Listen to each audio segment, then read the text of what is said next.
Dito guys, oh. Mga kambing ko guys, pansa sa taas, tago. Ulan, lakas ulan sa labas eh.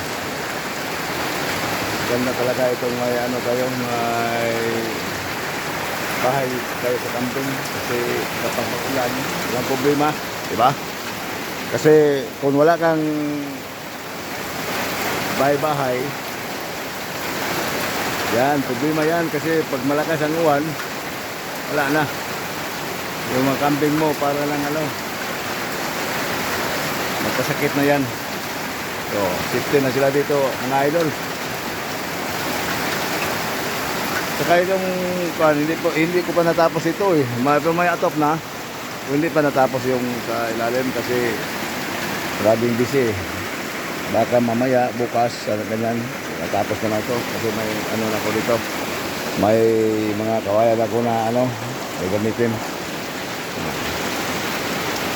Yan, talaga ito pala yun.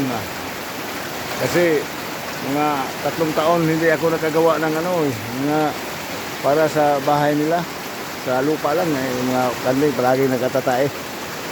Yan na. Ayos na.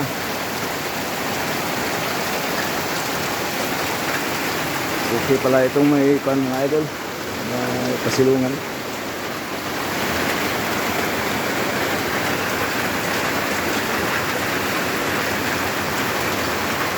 Okay, good morning. Salamat sa inyo lahat.